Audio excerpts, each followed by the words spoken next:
What's going on, everyone? Happy Wednesday. I hope you're doing absolutely amazing on this beautiful day. We have a very special guest with us here today. And so we're actually interviewing one of our clients, Megan, and she just has an amazing story that she's going to be sharing with you in just a moment. And so for those of you that are new to the group, welcome. Every single Wednesday at 6 p.m. Eastern time, we are here with more valuable trainings on marketing, sales, business growth in general, to really help you take your life and business to that next level. And so for those of you who don't know who we are, my name is Javier Carlin. I'm a physical therapist, and this is Marissa Carlin, and she's a dietitian. And together we're the co-founders of the Healthcare Business University. Super excited to be here with you today. Megan, how you doing?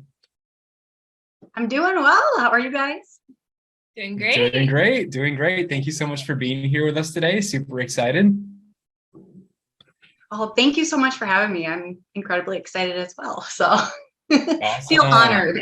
I love it. I love it. So Megan, why don't we start off maybe just telling us a little bit more about yourself, your story, and how you got to where you are today. Yeah. So funny thing, I started off in pharmacy and realized that that was nothing that I wanted to do. So I was one of those college hoppers for a while. And then I knew I wanted to do something with medical. Always had stuff with nutrition growing up, had a lot of issues, GI stuff. It was a big impact on my family. And so I'm a dietitian. And so I've been a dietitian for 5 years now. A little bit of an older dietitian, but thoroughly enjoying it. And I have my master's. I really focused a lot on the nutrition-focused physical exam, which got me more into holistic kind of dietetics as well. So that's kind of a little bit of my journey. I was a registered dietitian at a supermarket for a while. So that's, instead of, that clinical route, I had the food industry, which was a completely different setting than I thought I would do. Yeah, in school, they definitely always push us towards that clinical route. That's for sure. Yeah. And so how long have you had your private practice for? I have been doing this for almost 2 years. I guess that will be like come fall, it'll be more of that 2-year mark. Awesome. And so when did you first start thinking about having your own practice and going in this direction? Yeah, so I would say that that started probably a year after I began the grocery store, and I had my first kiddo, came back, and I started to kind of like feel very frustrated. So like fall 2018 is really when I started to think about wanting to start my own thing. Yeah, it was in my head, but it was like, well, that's a dream, but I'm gonna dream it in my head. So Okay. And so what kind of I guess at the time when you were considering it, what was holding you back at that time from just doing it? And then what was that tipping point where you just said, you know what, that's it, like I gotta start this process? yeah, so financials, I think, is what really held me back. Was all the student loans, just getting out of school. We were solely on my husband's income for a while. And so it was the financial aspect that really kind of put up here, especially after having a newborn too. So that's what held me back. And then, that whole year, I into fall of 2019 is really when I decided this is it, because I was having such bad experiences at work. I had a boss who he told me that, if I don't talk to you, like it's whatever. When I do talk to you, you'll know what it's about. Basically, like it was only a negative reinforcement. So every time I would drive into work, and see his car there, I honestly started to get anxiety because I'm a people pleaser and that perfectionist in me. And so it was that really kind of made me take that leap. And I started with a part-time job, but the universe joked about that one, and that fell through like day one of the job. So here I am starting at ground zero. So Man. Yeah. And so from that experience at your job, and I'm sure a lot of people can relate to that, whether it's a boss or the environment is toxic or they're just not feeling fulfilled. And I think for so many people, like it gets to the point where it's not just like, oh, one day this happened and I decided to do it. It's like a culmination of all these little things that add up over time. And it's like at some point, most people are like, okay, like that's it. I'm fed up with this. Like I have to do something. And so, yeah, it sounds like that's kind of what happened with you as well. What were your, I guess when you finally decided, you know what, I'm going to run with this, what were some of the first steps that you took to set up your business? yeah, And maybe so what would you have done differently? Yeah. that is actually because, as I was thinking about these, I was like, well, what I've learned now, how I set it up is so incredibly like, they weren't necessarily the steps to get me to where I need to be right away. So Gotcha. I started with just kind of brainstorming of how I wanted my practice to look like, how I would want to practice, kind of, that mission and vision. And then I also had a life coach at the time, still do, who's also a friend.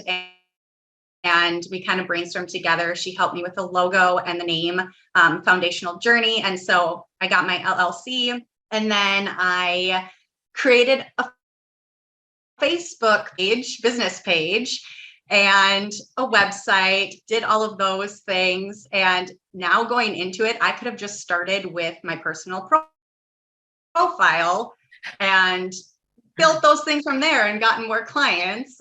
So it was a lot of steps that weren't necessarily what I had to do. And I thought I did, but yep. Yeah. And it's so common in the sense that the ideas that either were what we're told or what we see that a business is, especially from what it was back in the day, like in the past, like all we had was a website, like there was no social media. And so it's like you had to have one, right? And then there was no internet, so we had to have business cards, we had to have brochures and flyers. And not that those things are not useful now, of course they are, right? But is it the most effective use of our time? And obviously for the specific types of business models that we have, does it make the most sense? And so a lot of the things that like was the path before is not necessarily the path this time around, or at least not the fastest path to getting clients. And so even, I even think about in relation to like school, right? Like back in the day, like 10, 20, 30, 40 years ago, like school was the path. School was the path to like, have a good job, make money, have a good career. Now, not so much. Like there's a lot of limitations with traditional education. And so I think it's kind of like that same, the same idea behind it. And so it's not, it's not your fault. I know a lot of people here listening. How many of you have also gone through that stage of like, oh, I need a website. I need to have, all these things in place before I can start helping people. And it's just not true anymore. Yeah, I think that's super helpful for people to hear for sure. Yeah. So is Facebook like your primary source of getting clients now, or what's been working for you to get clients? So it has been some off of Facebook. I'm working on optimizing that now. But also the local playbook that I've been working through. So local businesses is really who I've been trying to reach out to. When I first started, it was a lot of like referrals from friends and family. And then those also grew from referrals there. So it was a lot of just having people, refer at first. But now I'm really trying to hone in on the Facebook. Yeah, awesome. And so you've had some pretty amazing wins with your local networking recently. Would you like to share some of those awesome wins that you had? Yeah, so I have been contacting a lot of businesses. There was one week that I sent out like 13 emails. Almost 50% of them replied back to me, which Wow. I feel like is not very heard of. So I was very blessed with that one. I've already had 2 people that I've talked with that want to work together and do referral networks and workshops. And then I have 2 more that set up, and even more that are coming along as well. So I'm really excited for those. That's awesome. Yeah. And so I'm sure everyone's wondering, like, what did you say in those emails? What's the secret, secret code word, secret password? Like, how'd you get into getting these people to actually respond to your emails? Was there anything special that you would say that you wrote in there that you think might have caught someone's attention? Or like I guess, what was your thought process when you were reaching out to these people? So my thought process was to really make it where I was an asset to them versus me wanting them to be an asset to me with like referrals. And so I really wanted to focus on them.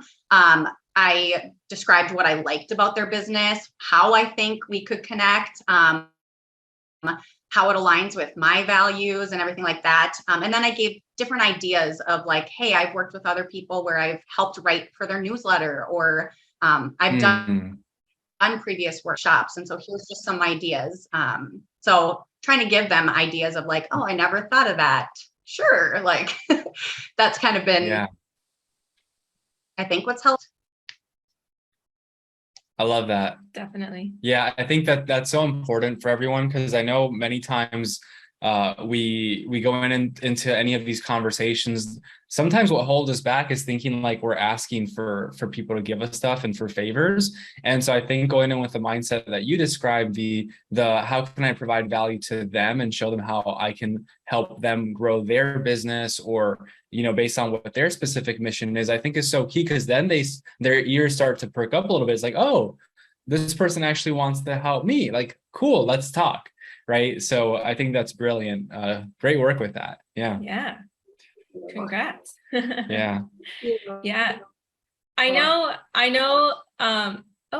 I think we're lagging here. I know one of the biggest things when it comes to like starting your own business, like reaching out to people, whether it's in person, online, through email, social media, there could be a little bit of that, those mindset blocks. And I know that every one of us, I for sure had them. I'm pretty sure I can speak for you when you say you had them. It's common, right, to have these kind of fears about reaching out to people when it comes to business. And so, number one, have you experienced any of that? And if so, like what really made the difference and allowed you to push forward and get past those mindset blocks, those mental barriers to help you grow your business? Yeah, I definitely had those blocks, still do. I am very hard on myself. That perfectionism that comes, I feel like, with dietitians. There was that thought process of, can I actually do this? Like, do I know what I'm talking about? When I talk to people, are they going to think that like I'm inept and I have no idea what I'm talking about? And kind of like my biggest shift has been, okay, so what if? Like, I've really just had to question that and be like, okay, that's a thought that's going through my head. What happens if I do this and they think that? So what? They're going to think that. Move on. The next, like, well, what if I fail? Well, what if you do? You can always go get another job. So it was just kind of like coming up with the solutions for that mindset has what's been helping me the most. Working with coaching, like I had a life coach before this, again, still do. So she helps with, those conversations as well. So that's been key, is being able to also talk with people about these. But then just doing it anyway. And I know that's so cliche to say, but what if, and so what? Like, Yeah. Yeah. I think that's that it's such a simple question, right? To ask yourself, like, okay, so like, what if that does happen? Like, who cares? And the crazy thing is that most people, I would say 99.9% of people, because I used to, even for myself, like I would say something out loud and I'm like, oh, did I just say that? Like the only person who was thinking about what I said was me. Like everyone else was like, oh, okay, that, whatever. And then they started, everyone just is constantly thinking about themselves. And so at the end of the day, as long as it can help them and it's providing value to them, that's all they care about. And so if you do say something or it's, not a fit or whatever it might be, like they've already forgotten about it like a couple seconds later. And so it doesn't even matter, So I love that mindset of like, okay, like if they do say no, what's the worst that can happen, right? So that's huge. So good. Yeah. And I think just one last note on that, it's like so many people are on the edge of like, oh, maybe I'll do the business, maybe I won't. And there's like so much fear around it, but it's like, what is the worst case scenario? Like you do it, you go for it, you go all in, you do everything you can, and at worst, if everything comes crumbling down and everything fails, you just get a job. You were going to be in the exact same place that you're at right now. That's the worst, like you're in the worst case scenario. And it's probably not that bad. Like you'll survive, And so I think having that mindset sometimes helps people to realize, oh, you know what? Yeah, I'm just going to go for it. Why not? So, yeah.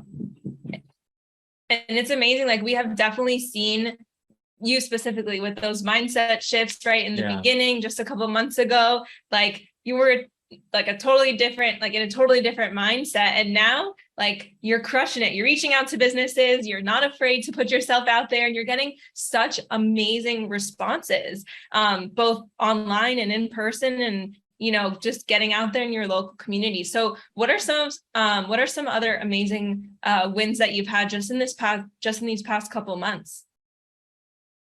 Yeah. So another one is my income has definitely doubled from where I was at. And I never really thought about it until like, I guess recently, is realizing, oh my gosh, all of this groundwork is actually paying off. You get so caught up into it that it's like, is this working? Is this working? And then you're like, wait, hold on. Yeah, it is, because I'm able to like pay for this and this. And so I know maybe I should be putting more stuff aside, but it's like, no, I'm able to pay for these things. And so I'm able to see like I've doubled my income, which is awesome. That's amazing. Yeah. Something that Javi and I really talk about is like tracking your numbers, whether it's, your income, how many conversations you're having, who you're talking to, your sales, like tracking everything that you're doing, because that's really how you're going to truly measure if things are working or not. If we don't have those numbers, we're not looking at those numbers, it's all a guessing game, right? And then that fear creeps in, is like, is this working? I don't know. Should I be putting more emphasis? Well, it's like, if you look at the numbers, it gives you all the answers that you need. It's amazing. And so talking about like, finances and stuff, what I'm sure, well, I'll probably have to open up the chat, but probably people are wondering like, what is your price point? What do you sell? What do your packages look like? And so that's one. And then like, what was the main thing that really helped you double your income? Was it one specific thing that you did, or was it a combination of a couple things? Yeah. So my price point, I do offer, so with my niche, I work with like fibromyalgia and chronic fatigue. I have a special like package for those clients. And that one kind of depends on if testing is needed. And so if there is like food sensitivity testing or, specific lab testing, that can be around like $20.97 that I offer. If there's, stool testing, it can raise it up a little bit more. For other clients that I've worked with, like in the community, I was lowballing myself, and just finally realized you need to like up these, Megan. Like this is not like putting for your worth. So that's been a aha moment for me. So I finally upped those prices. I do offer individual sessions that I was doing for $75, and now I've upped that to $125 for 1 hour. And then I have 3 session packages that I offer for, what is that now? $400, and then 6 session for $650. So I know eventually I'll probably up those even more. I'm kind of like going at it slowly. Hey, that's okay. That's okay. I think that, you know, every single time, what I've noticed is people, after they sell it at like that higher price point, it's like, I should have just asked for more. You know? And so I think it's okay, like progressively we just keep doing that, and that's just how it is, and it's okay, you know? So that's awesome. Yeah. And so for what has really helped me with doubling the income has definitely been following you know, all of the guides that you guys have given, and realizing that I need to optimize my Facebook profile, not just be on my business page, which wasn't helping me in the least bit. So getting out there, getting over that mindset of being seen, like that's kind of been something that I've struggled with all my life, of not wanting to be in the spotlight. Am I worthy of the spotlight? So having to just do it, and having the help of you guys, and knowing that it really hit home when you were like, well, if you're not putting yourself out there, you're not helping the people that need you to help them. And so that's been one of the biggest shifts for me, is like, well, now if I don't do this, someone out there isn't going to get the help that they need from me. So that's really, really helped with all of this.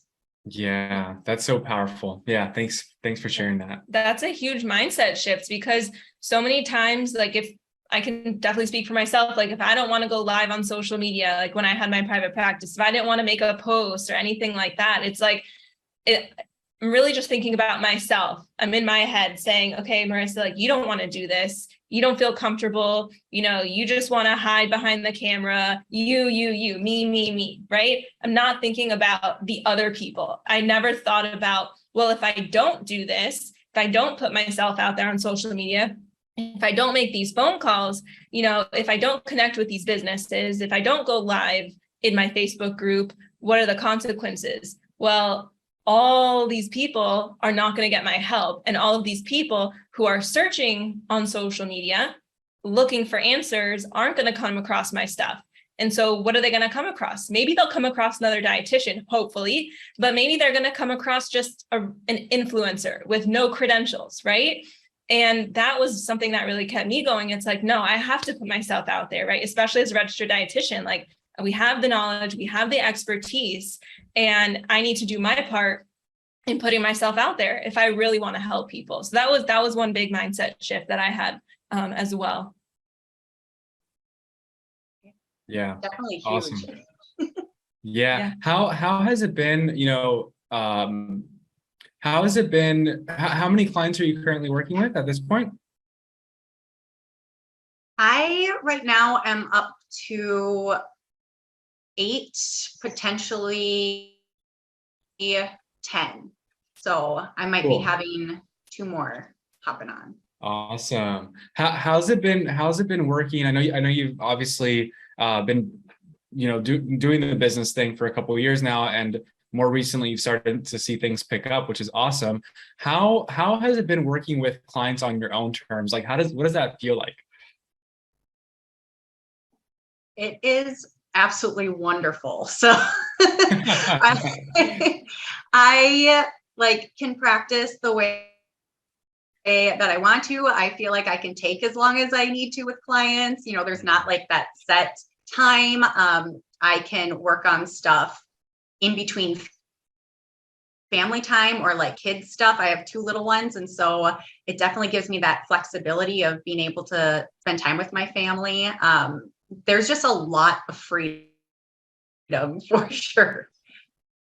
Yeah, Definitely. that's so good. How do you balance it all? Because we don't have kids, but I know so many people that want to start a business do have kids. So do you have any advice or tips or tricks on how to handle, having a business, but also, making sure you have enough time for your family and also for yourself?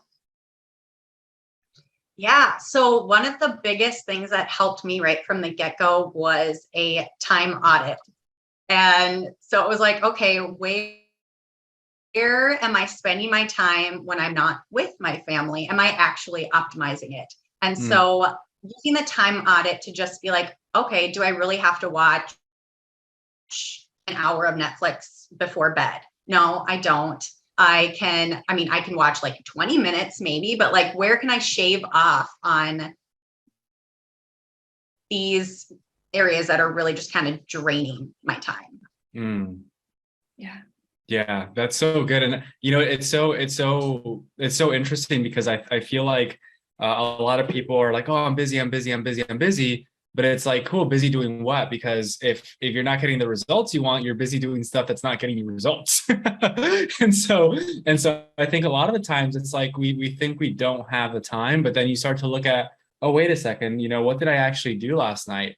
Oh, well, I spent an hour watching Netflix. I spent an hour on my phone. I woke up at 7:30 or 8 o'clock to get to work at 8:30, and I could have maybe woken up an hour or two earlier to get work done if I'm a morning person, where if I would have gone to sleep earlier, I wouldn't be as tired in the morning. And so there's always a way to find more time and more energy. It's just a matter of committing to it, right? And having a strong enough why, which we talked about last week in the group coaching call. And so I think that's so cool that you did a time audit and started to realize, okay, you know what?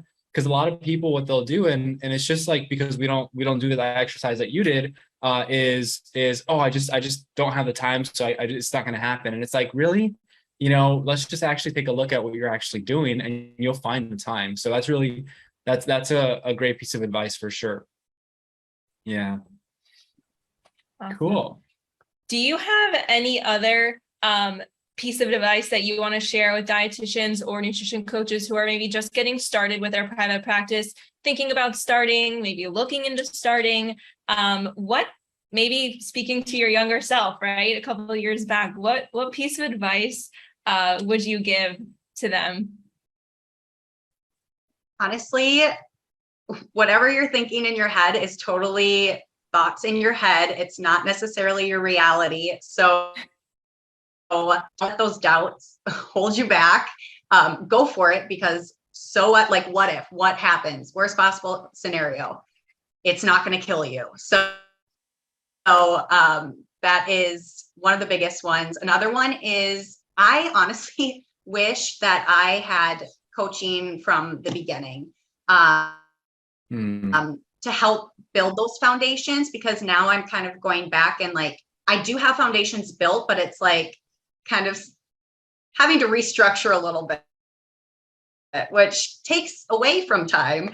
But it also helps with the mindset. It helps with, again, building those foundations and like getting started and where to start. I wish I had done that. I also, optimize your profile. I love it. It's so funny. It's free. Like, all these people, like, I see so many people, myself included. I made 3 sets of business cards, because the first time I made them, it was fine. And then I decided to switch my business to like a different name, different branding. So I created new business cards. And then after that, I realized there was a total spelling error on there. And so like my email address was spelled wrong, which was a big mistake, because people can't contact me. So I had to order a 3rd set of business cards. And that process took me months. when I had, like you said, optimize your Facebook profile, or even those that are using Instagram, right? It's free. It's free. And it's a digital business card. Yeah. And it's like, it's so much faster, right? Because I know like, it's so funny because in the community, it's like, oh, Canva templates like don't fit. And like, I got to sort these things out. I'm like, you could literally edit it in like 2 seconds. Download it, upload it. If it doesn't fit, do it one more time. That's going to be much faster than waiting for business cards to come to your mailbox in like 2 or 3 weeks from now. So true. And then realize that there's an error. Exactly. And then wait another month. And then where do you hand them out to? Yeah. Then you got to go hand them out, or you got to go mail them out. Optimize your profile. Yeah. Digital business card. I love it. Awesome. Yeah, just friend request people at the markets, in person, locally, like just, they become your friends and now they see your business card on your profile. It's perfect. Yeah. Right. Yeah, so good. Awesome. So what's next for you, Meghan? I know you're just getting started with your business. You're doubling your income, making amazing connections in the community. What do you foresee the next year, couple years in your business down the line?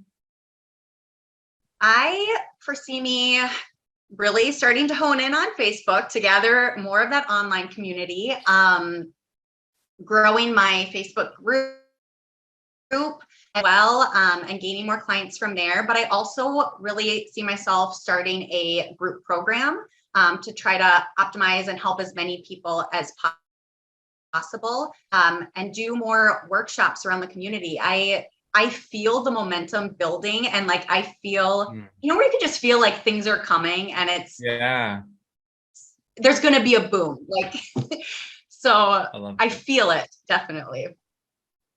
That's so good. Yeah. That's so exciting. That's so important to feel. You have to feel it and visualize and see it before it ever happens. And so I'm excited for you, Meghan. That's awesome. One thing we forgot to ask you to let everyone else here know, because a lot of people in this group, they might specialize in like a specific niche and they might not do what you do. So I think it's important as we wrap up here, maybe you can let everyone know like who specifically you work with, like what your specialty is. And if anyone knows of anyone that can use Meghan's help, family member, friend, coworker, whoever, feel free to connect them with Meghan. And then you can let us know afterwards, Meghan, where people can find you on social media and how they can get a hold of you in case they need you.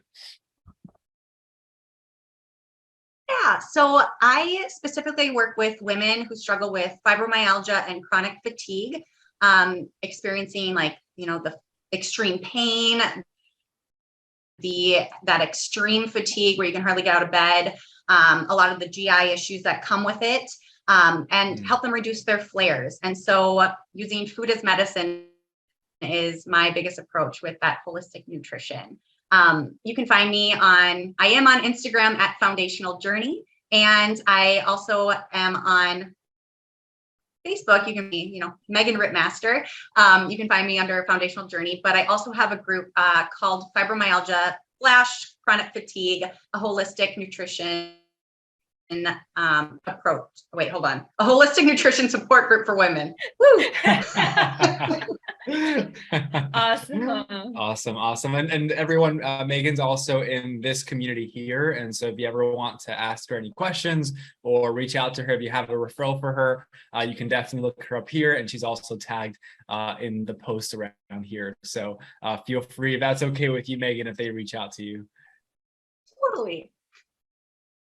Awesome. Beautiful. To wrap this up, is there anything that we should have asked you that we didn't? I think you guys covered everything. Okay, beautiful.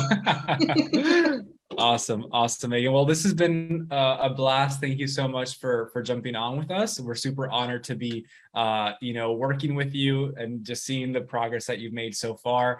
It's only the beginning. So excited to watch you continue to grow. Oh, thank you so much. Thank you for having me, for, letting me be a part of your program. I've absolutely enjoyed it. It's helped me so much. So thank you. Absolutely. Awesome, Meghan. Thank you so much, everyone. We'll see you next week. Take care.